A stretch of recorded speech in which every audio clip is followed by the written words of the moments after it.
Bonjour à tous et bienvenue dans cette nouvelle vidéo. On se retrouve comme d'habitude pour parler films, pour parler séries, pour parler sorties et pour parler plateformes de streaming. Et cette fois-ci, on se retrouve pour parler d'une sortie que j'attendais avec énormément d'impatience parce que je trouvais que la bande-annonce et j'ai trouvé que l'affiche de ce film donnait extrêmement envie. En plus du réalisateur, du grand nom on va dire qui est derrière. Je pense que vous doutez un petit peu de quelle sortie de la semaine je parle, c'est un petit peu l'incontournable. C'est évidemment 3000 ans à t'attendre. C'est un film que j'ai attendu, hein, voilà. C'est un film qui promettait beaucoup de choses, beaucoup de poésie, beaucoup d'imaginaire, de la fantaisie, quelque chose d'un peu original, d'un peu différent. Bref, il y avait beaucoup de promesses derrière ce film, j'étais très enthousiaste pour aller le découvrir. Et c'est chose faite depuis mercredi et je n'avais qu'une hâte, c'était de vous filmer ma vidéo dessus pour vous donner mon envie et qu'on en parle parce que c'est un avis plutôt mitigé. Je vous laisse avec le générique, on se retrouve juste après.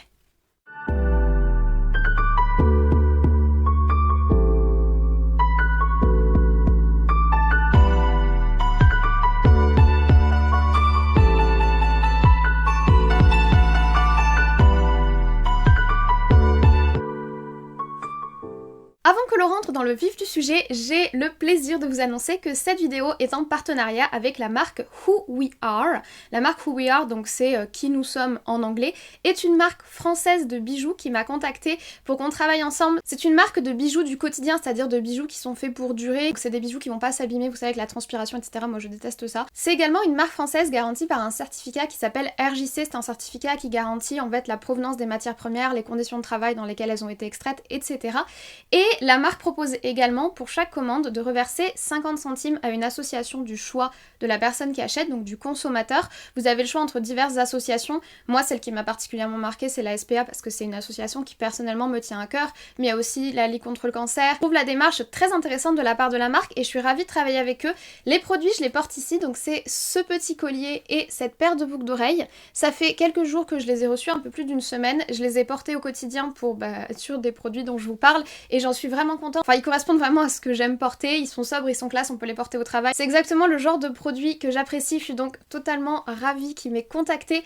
Et en plus, je suis super contente car ils m'ont proposé un code de réduction pour vous. C'est un code qui vous donne moins 10% sur une commande et c'est un code d'affiliation, c'est-à-dire que quand vous utilisez le code, vous avez moins 10% sur le total de vos produits. Et moi, je vais avoir une petite participation par l'utilisation du code que vous avez découvert sur ma chaîne. Donc en gros, c'est un système de donnant-donnant. Le code, c'est Lily10 et il est valable pendant un mois à partir d'aujourd'hui. Personnellement, je suis vraiment super satisfaite des produits et je suis très flattée et très contente de travailler avec eux parce que pour les avoir portés, j'en suis totalement ravie. Voilà, c'était le petit partenariat, on passe à la vidéo. Alors, 3000 ans à t'attendre est un film qui est sorti le 24 août 2022 au cinéma. C'est un film d'1h48 et c'est un film de type fantasy romance. Il n'est pas réalisé par n'importe qui puisque derrière cette nouvelle sortie, nous avons George Miller. George Miller, il est très connu maintenant, notamment pour ce grand retour au cinéma qui a été marqué par Mad Max Fury Road, qui est un film absolument génialissime que j'adore. C'est un producteur, réalisateur et scénariste qui est australien et en fait, c'est déjà le papa de toute la saga Mad Max, hein, pas seulement du dernier qui est maintenant, on va dire, celui dont on parle le plus. Le premier Mad Max est sorti en 1979, le second est sorti en 80 ou 81 et le troisième est sorti en 85.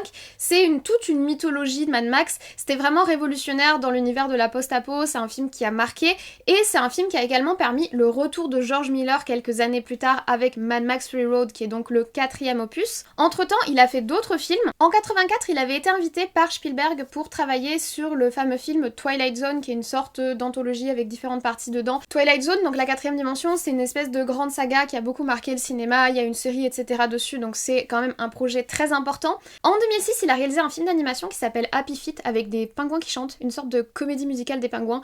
Personnellement, j'avais pas été très emballée. Il y a eu un 2 quelques années plus tard qui m'a pas emballée non plus. Voilà, le film a pas très bien vieilli, en plus les graphismes sont pas transcendants, alors il y a de l'humour etc. c'est sympa, mais par rapport à ce qu'il avait produit avec Mad Max, c'est sûr que c'était pas du tout au même niveau. Et quand il est revenu en 2015 avec Mad Max Fury Road, ça a été vraiment une renaissance pour lui. Il va d'ailleurs continuer la mythologie Mad Max puisqu'en 2024 on va voir Furiosa qui va sortir, où Furiosa va être jouée par Anna Taylor-Joy, autant vous dire que je signe direct.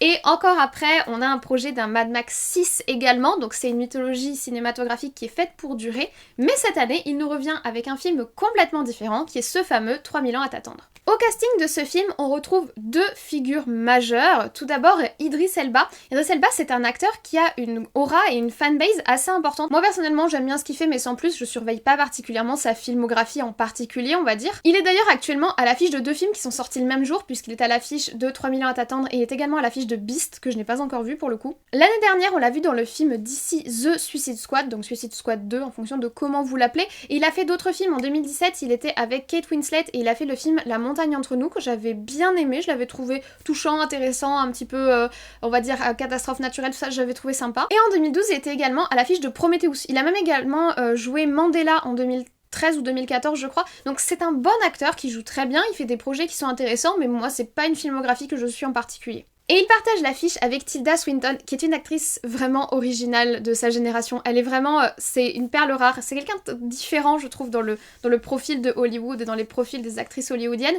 Elle a joué dans le film Snowpiercer où je l'avais trouvée excellente, c'est la sorcière blanche dans Narnia également, et c'est un des rôles qui m'a marqué parce que moi Narnia c'est mon enfance, vous voyez. Soyons honnêtes, la sorcière blanche elle fait super peur quand t'es gamin. En 2014, elle était dans le film The Grand Budapest Hotel de Wes Anderson, qui est probablement mon film favori de Wes Anderson. Elle apparaît également dans l'univers du MCU puisqu'elle est l'ancien dans le film Doctor Strange. En 2018, elle est dans le film Suspiria. C'est une très bonne actrice, elle choisit plutôt très bien ses films. Soit elle a un excellent agent, soit elle-même elle choisit extrêmement bien les projets auxquels elle participe. Et donc elle est dans ce nouveau film de George Miller. Ce nouveau film est l'adaptation d'une nouvelle de A.S. Byatt, qui est une écrivaine assez connue, qui écrit de la fantasy principalement. C'est une nouvelle qui s'intitule Le djinn dans l'œil du rossignol. C'est une nouvelle qui est assez courte, qui a été éditée en 1994 dans un ensemble de recueils de contes, elle en a fait plusieurs, et c'est sur la base en fait de cette histoire, la base de cette nouvelle, qu'a été construit tout le scénario du film. D'ailleurs, que nous raconte ce film? Nous allons suivre Alitea qui est donc jouée par Tilda Swinton. Elle est narratologue, donc elle étudie les narrations, comment sont construites les histoires, et elle va un petit peu de par le monde pour donner des conférences, etc. Elle est très connue dans ce qu'elle fait. Elle est également tout à fait satisfaite de sa vie, une vie plutôt solitaire, qui est dédiée aux livres et à l'étude des narrations, etc. Elle semble en fait pleinement épanouie dans ce qu'elle fait et dans ce qu'elle est, sauf que du jour au lendemain, sa vie va être bouleversée parce que lors d'un voyage à Istanbul pour une conférence, elle va acheter une petite bouteille et en tentant de la nettoyer, un génie, donc un djinn, va en sortir et lui dire qu'elle peut formuler 3 vœux et que cela le libérera lui et lui permettra à elle d'avoir ses 3 vœux. Sauf que, en tant que narratologue convaincue, qui a étudié les contes et qui sait que les contes, des fois, ça finit mal, elle va hésiter à formuler ses 3 vœux et le djinn va alors commencer à lui raconter un petit peu les histoires de sa vie, puisqu'il a eu un peu plusieurs vies à travers le temps. Et c'est en fait tout le scénario de ce film, la rencontre entre ce djinn qui a une vie millénaire et cette femme qui est narratologue et qui est passionnée par les récits, les contes, les histoires et ce qu'elles peuvent représenter pour les humains. Au niveau de la direction artistique du film, il y a de très très beaux plans, il y a plutôt une belle photographie quand on n'est pas dans les passages qui sont numériques avec des effets spéciaux. Il y a de très beaux moments, j'ai notamment été marquée par le moment où elle est dans le métro londonien. J'ai trouvé que c'était un plan absolument magnifique qui dure un peu et je l'ai trouvé très très beau. Il y a vraiment une belle photographie, mais on est plus sur quelque chose, on a différents tableaux en fait qui se déroulent devant nos yeux, mais qui lorsqu'ils prennent vie perdent un peu de leur magie d'une certaine manière. On a accordé beaucoup d'intérêt à l'esthétique de chaque plan, tu sens qu'il a été pensé et qu'il y a tout un travail derrière, mais c'est des plans qui manquent un peu de vie, qui manquent un peu de passion, qui manquent un peu d'humain d'une certaine manière. On a quelque chose de relativement figé. Je pense qu'il y a une démarche de construire son image comme on construit un tableau. Lorsqu'on est dans les passages qui sont plus ancrés dans la mythologie, c'est-à-dire quand le djinn raconte son passé et raconte ce qui a pu lui arriver dans le passé, c'est vraiment des histoires empreintes de magie et qui sont empruntées aux mythes des sociétés passées. Quand on est dans ces parties-là qui sont plus mythologiques, là on a vraiment quelque chose de très visuellement codifié. Ça m'a fait un peu penser à ce qu'on appelle dans les années dans le 19e siècle par là l'art académique, c'est-à-dire très orientaliste, et là vraiment on est ancré dans un univers quasiment 1001 nuits, donc c'est très orientaliste, très codifié, on a un beau respect des perspectives, on a des couleurs, les codes couleurs sont bien respectés, etc. Mais pas très fou, pas très vivant, pas très, on va dire, faut bien respecter les perspectives, faut bien respecter le plan, c'est vraiment une image figée, très esthétique, très pensée, mais très académique, tout est dans le nom en fait. Il y a toujours un côté monumental qu'on retrouve d'ailleurs énormément dans le film, notamment dans les passages racontés par le djinn. Il y a un côté où on emprunte au code de l'Antiquité, ce qui est totalement présent dans le film, donc je trouve que ça fait vraiment écho à ça, et pour moi ça a été une première déception parce que ce n'est pas ce que j'imaginais en voyant la bande-annonce, je m'attendais à quelque chose chose de fou et de très foisonnant. En fait, je m'attendais à quelque chose de très foisonnant, qui perd un peu la raison, qui part un peu dans tous les sens, pour donner ce côté très fantaisiste. Je m'attendais à voir visuellement ça, c'est-à-dire une vision de l'Antiquité qui pourrait être plus empruntée à Klimt, avec un côté hyper bling bling, qui correspondrait, on va dire, également au style de Baz Luhrmann au cinéma aujourd'hui, donc très foisonnant, très brillant, très bling, pas toujours ultra réaliste d'une certaine manière, ou à l'inverse que ce soit un petit peu de la dark fantasy, ça aurait été intéressant. Là on est sur quelque chose de très académique et très codifié, et si au premier abord les premiers plans qu'on nous montre sont impressionnants parce que très beaux et très mis en scène, il faut reconnaître qu'au bout de 45 minutes à voir ça, on commence un petit peu à s'ennuyer et à s'y habituer. Là, je vais pointer un autre problème qui m'a dérangé dès le début du film, et malheureusement ça s'est pas particulièrement calmé, c'est les effets spéciaux qui sont pas très beau. Alors, je pense que c'est des choix. Je pense que le film a eu quand même un certain budget. George Miller, il a fait des choses qui sont magnifiques, il sait ce que c'est les effets spéciaux, les fonds verts, etc. Donc, s'il avait eu envie de faire ça différemment, il l'aurait fait différemment. Donc, c'est volontaire. Mais moi, j'ai pas trouvé ça très beau à l'image. Je pense notamment à la toute première scène où on est confronté à des effets spéciaux dans l'aéroport avec le petit personnage. Au moment où leurs mains se touchent et on voit l'effet d'espèces de poussière bizarroïde années 90-2000, vraiment avec un côté très très artificiel, j'ai eu un mouvement en me disant oula. Et ça, c'est quelque chose, quand c'est revenu après autour des différents personnages et autour des différents univers, en fait, quand on est plongé entièrement dans les récits historiques du djinn, ça passe mieux parce que ça fait partie en gros de l'harmonie esthétique qui est donnée, mais quand on est dans les moments de réalité où il est en contact avec le personnage de Tilda Swinton, ces effets de poussière bizarre, j'ai pas trouvé ça très très beau, j'ai pas trouvé ça très élégant à l'œil en fait, alors qu'aujourd'hui on peut faire des choses très propres, très sobres et très jolies à voir. Là j'étais un petit peu sur ma faim, ça fait vraiment... Je comprends qu'ils ont voulu montrer que le fantaisiste est très très fantaisiste et très très en dehors de la réalité, presque fantasmé d'une certaine manière. Je pense que le spectateur le comprend sans qu'on ait besoin de marquer autant les effets spéciaux pour qu'ils tranchent autant avec la réalité, je dirais. Je sais pas si c'est très clair ce que je veux dire, mais en tout cas, je trouvais que les effets spéciaux étaient pas très nets, ils faisaient pas beau à l'œil quoi, soyons honnêtes, ils font pas beau à l'œil. Le gros pied c'est pas beau à voir, c'est bien fait. Enfin, si c'est bien fait, je pense que l'objectif est d'en arriver à ce résultat-là, mais personnellement, ce résultat-là m'a déplu en fait. Au niveau de la BO, elle accompagne très bien tout cela. La musique est très très belle. Honnêtement, soyons honnêtes, il y a de très très belles musiques, très orientalistes également, pour correspondre à l'univers du film, etc. Mais d'une manière générale, on est dans un univers chez Razad, les djinns, les mille et une nuits, etc. Donc la musique accompagne vraiment ça et participe à l'accompagnement de cette esthétique. Donc ça, c'est plutôt sympa. Honnêtement, les musiques sont assez belles. Par contre, j'ai un reproche à faire. Donc j'ai vu le film à 11h le matin, j'étais bien réveillée. Et heureusement que j'étais bien réveillée parce que sur la fin du film, on reparlera du rythme, mais le rythme est un peu lent sur la fin et on a une musique très douce et très suave qui te balance comme ça, comme une petite...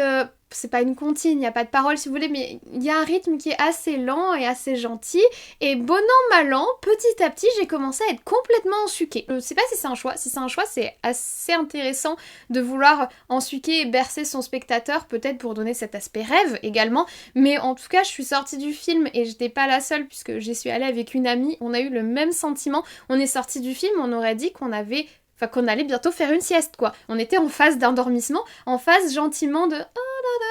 Je sais pas si c'est un choix, je peux comprendre ce choix, même si pour le coup, si j'avais vu le film à 22h, ben j'aurais peut-être commencé à somnoler très honnêtement, et j'aime pas trop somnoler devant des films parce qu'après j'ai du mal à suivre, donc je sais pas jusqu'à quel point c'est pertinent on va dire. Au niveau des acteurs, honnêtement, les deux acteurs jouent très très bien. Bon, Tilda est égale à elle-même, c'est une très bonne actrice, elle a cette originalité dans son jeu, cette fraîcheur, cette différence qui est toujours tellement agréable à voir au cinéma. J'adore vraiment la voir dans un film, qu'elle choisit toujours des rôles qui lui correspondent, qui sont tous différents mais qui lui correspondent toujours d'une certaine manière. Elle a cette originalité, cette différence qui fait que, bon, elle est très très agréable à voir à l'écran et elle fait très très bien le taf.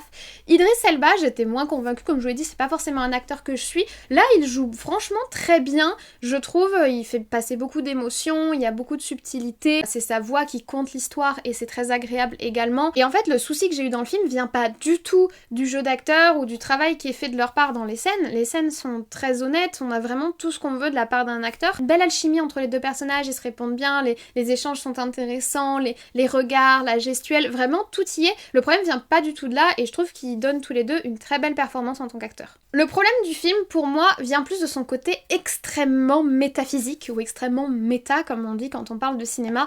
Le film a plus de messages qu'il n'a de films, en fait. Toute la narration, toute l'histoire est au service d'un message, voire même de plusieurs messages qui essayent de nous faire passer le réalisateur, et l'histoire passe un petit peu au second plan par rapport à cette profondeur métaphysique qu'il essaye de donner à tout ce qu'il fait. Que tout est pensé pour servir le message au lieu d'être pensé pour servir le récit, et c'est pas quelque chose que personnellement j'apprécie. Je dis bien personnellement parce que je sais que c'est un genre de cinéma qui a vraiment ses adeptes, et j'apprécie qu'on me fasse réfléchir au cinéma, mais j'aime quand un film est double face, si vous voulez, qu'il sert la partie divertissement, je te raconte une histoire et tu écoutes et on est embarqués ensemble, et qui sert la partie réflexion avec un sous-texte qui peut être intéressant à creuser. Là, c'est pas un sous-texte, c'est juste le texte. Il y a qu'une seule phase à notre pièce, c'est nous allons réfléchir ensemble sur un thème que j'ai choisi, et le thème, c'est en fait tout un narratif qui veut parler de la narration. C'est un récit qui parle de récit, de comment on écrit un récit, de pourquoi on écrit un récit, de à quoi il sert, de comment on le reçoit,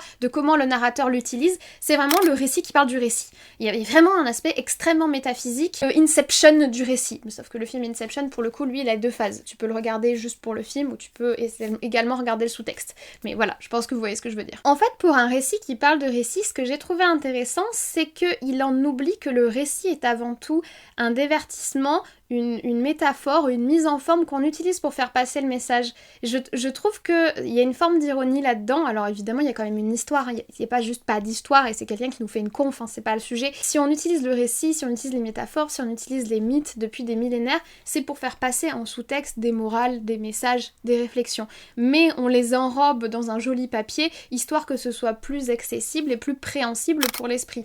Et le fait que le film oublie un peu ça, alors que c'est justement ce dont il veut nous parler, je me demande jusqu'à quel point, là encore, c'est pas volontaire. Si c'est volontaire, c'est intéressant, mais ça n'en enlève pas que ça fait perdre un intérêt pour le film, en tout cas pour moi. Donc de quoi en fait veut nous parler le film? C'est toute une réflexion sur la création, la narration, le fait de raconter des histoires, le fait de recevoir des histoires et à quoi l'histoire sert en fait. Pourquoi nous les êtres humains, nous sommes devenus des conteurs, nous avons inventé le 7e art pour raconter nos histoires, nous écrivons des livres pour raconter nos histoires, nous écrivons des chansons, nous dessinons, nous faisons des BD, nous faisons des peintures rupestres, bref, pourquoi nous les êtres humains depuis toujours, on a cette volonté d'être dans le récit. Et qu'est-ce que nous apporte le récit ? Autant pour celui qui le raconte que pour celui qui le reçoit. Et pour cela, ils se sont inspirés directement du mythe de narration le plus connu, qui est le mythe de Scheherazade et des 1001 nuits.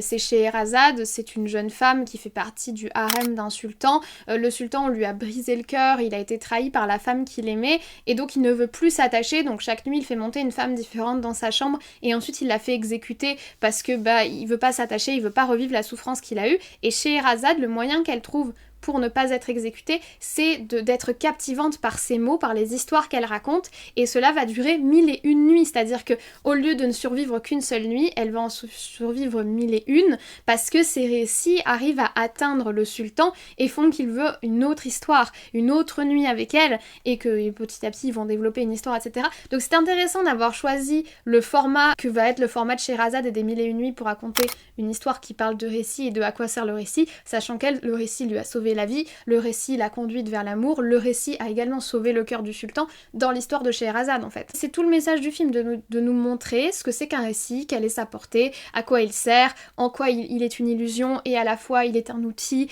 et à la fois il permet de transmettre mais d'une manière déguisée et chacun le reçoit à sa façon et parfois on peut se tromper dans ce qu'on a reçu, on peut se tromper dans le message qu'on a perçu et le récit peut également manipuler, le récit peut également tromper, le récit peut également charmer, voilà. On ne parle que de récit, que de narratif. D'ailleurs, notre héroïne est une narratologue, donc c'est tout le principe de l'histoire. Le problème, c'est que ça, ce que je suis en train de vous expliquer, ça dure 2 heures et ça tourne un peu en rond. Une fois que t'as compris de quoi veut te parler le film, ça tourne en rond. Et encore une histoire, et encore une histoire, et encore une histoire, et donc ça, c'est toute la première heure où il nous raconte ces histoires et ces histoires et ces histoires qui sont sympas, somme toute. On revient sur des passages un peu marquants de l'histoire, etc., qu'on fantasme complètement, c'est sympathique, voilà. Mais ça tourne un peu en rond. Et Une fois qu'il a fini de raconter ses histoires, on entre dans un nouveau récit, donc en gros une 4e histoire qu'il nous raconte, qui cette fois-ci est un peu la morale des 3 premières, une morale qui dure 1 heure et dont on connaît pourtant... Enfin, on sait très bien comment ça va aboutir puisqu'on nous l'a déjà plus ou moins annoncé, puisque ça fait 3 fois qu'on nous raconte le même truc sous des formats différents. Donc, le film, en fait, est ennuyant parce qu'il ne fait que se répéter et qu'en ne misant que sur son message, qui est un message extrêmement intéressant, si c'est pour écrire une thèse sur le sujet, si c'est pour faire un entretien sur le sujet, je trouve ça super intéressant. Si c'est pour l'écrire et faire quelque chose de littéraire sur le sujet, mais le fait de le mettre en image sur la forme d'un film de 2 heures, je pense que c'était pas le bon biais pour communiquer là-dessus. En tout cas, moi, c'est pas le biais que j'aurais choisi et ça m'a pas plu parce que c'est très répétitif et que ça tourne et on va pas plus loin que là où on est déjà allé, d'une certaine manière. Du coup, à force de s'écouter autant parler, si ce film de George Miller avait été chez Sherazade et que j'avais été le sultan, je crois pas qu'il y aurait eu 1001 nuits, très honnêtement, elle se serait probablement fait exécuter pour m'avoir ennuyée, parce que oui, je vais vraiment être honnête avec vous, j'ai trouvé le temps long. En fait, je comprenais pas à quoi ça allait aboutir et finalement, ça aboutit à pas grand chose de plus que ce que ça nous avait annoncé à la base.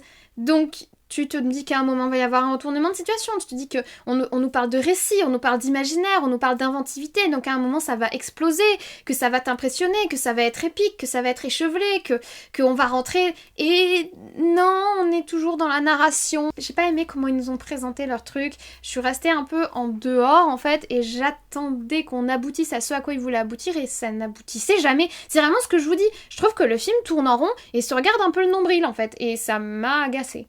C'est agaçant. D'autant plus dommage, c'est que les acteurs jouent très bien, il y a des scènes qui sont sympas, il y a des plans qui sont beaux, c'est très académique visuellement, mais ça peut être très sympa, mais si la thématique ne démarre pas, s'il n'y a pas vraiment d'emphase, s'il n'y a pas vraiment d'enjeu, t'attends. Ouais, c'est sympa, t'attends. J'ai pas attendu 3000 ans, vous me direz, mais j'ai quand même pas mal attendu. Du coup, si je fais le bilan, Miller est un bon écrivain, c'est un bon scénariste, c'est un très bon réalisateur, il nous l'a montré sur les Mad Max, il nous l'a montré sur Mad Max Fury Road, il est totalement capable de créer sa propre mythologie, mais je crois qu'il a voulu nous faire part de... Lui qui écrit une mythologie, il a voulu nous faire part de ses réflexions sur le fait d'écrire une mythologie dans ce film, et moi ça m'a pas du tout atteint. En fait, je pense que le film va diviser. Je pense qu'il y en a qui vont trouver ça génial, que ce message-là va toucher peut-être des gens qui sont plus dans la création littéraire que je ne le suis. Je ne suis pas du tout scénariste, j'écris pas d'histoire, c'est pas du tout mon truc. Je suis pas du tout dans ce truc-là, et je pense qu'en fait, il va y avoir des gens qui vont adorer ce film pour son aspect extrêmement méta, pour son aspect très très pensé, très réflexif, et il y a des gens qui vont rester complètement en dehors. Je fais partie de la seconde partie, je suis vraiment restée complètement en dehors. Le film a jamais démarré pour moi en fait. Je suis restée sur le quai. Je m'attendais à un truc fantastique, un truc plein d'imagination, un truc très créatif, très explosif visuellement. C'est pas du tout ce que j'ai reçu.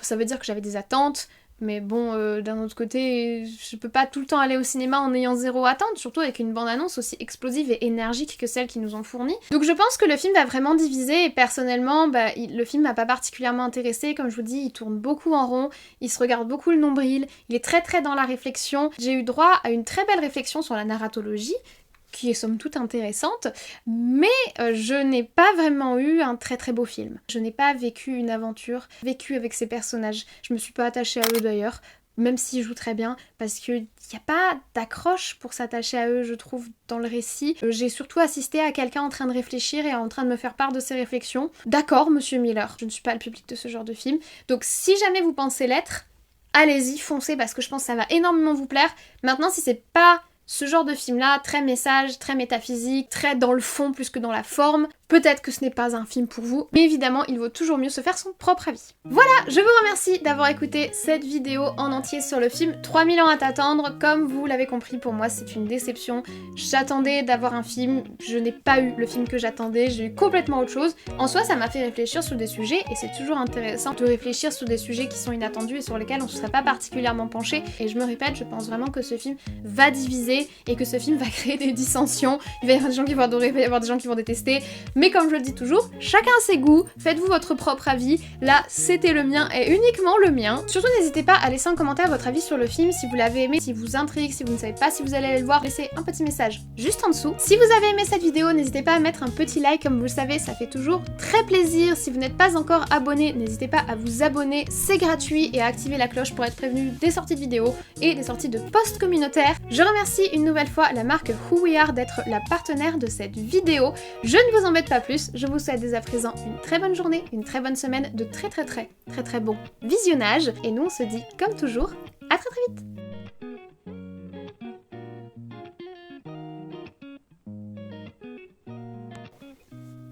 Dans le vif du sujet, c'est un producteur et réalisatrice. Au niveau de la direction... J'ai encore trop parlé.